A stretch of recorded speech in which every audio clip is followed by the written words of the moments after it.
అకాల మృత్యుహరణం సర్వవ్యాధి నివారణం సమస్త పాపక్షయకరం శ్రీ భవానీ శంకర పాదోదకం పావనం శుభం. భవానీ శంకర పాదోదకం పావనం శుభం. సర్వవ్యాధి నివారణం సమస్త పాపక్షయకరం శ్రీ భవానీ. అదే స్వామి, తమ తీర్థం తమరే సేవిస్తున్నారు. భూమండలంలో అనేక రకాల అంటువ్యాధులు ప్రబలి ఉన్నాయి. నువ్వే అన్నావు కదా సర్వవ్యాధి నివారణమని.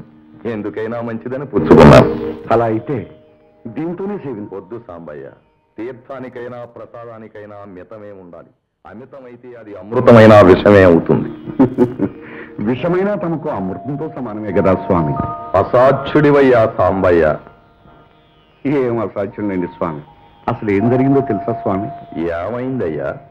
మీరు నాకు కాలం కలిసి వచ్చిందన్నారు, డబ్బిప్పించారు. మీతో అనలేదు కానీ స్వామి, నాకు ఆ రోజు నుంచి అనుమానంగానే ఉంది. ఆ పాపిష్టి వాళ్ళ దగ్గర డబ్బు తీసుకున్నాను, అనుకున్న కార్యం అవుతుందా అని. చివరకు నా అనుమానమే నిజమైంది స్వామి. నా కూతురు పెళ్లి ఆగిపోయింది. పిచ్చివాడా, నీకు టైము కలిసి వచ్చింది, నీ చేతికి డబ్బు వచ్చింది. కానీ నీ కూతురికి కళ్యాణ కడియ రాలేదు. అంతేనంటారా స్వామి? కాక మరేమిటి సాంబయ్య? అయితే ఈ డబ్బుతో నాకు పని ఏమిటి స్వామి? తీసుకోండి. చెందవలసిన వాళ్ళకి చెందవలసిన టైములో చెందుతుంది. ఆ హుండీలో వెయ్యి.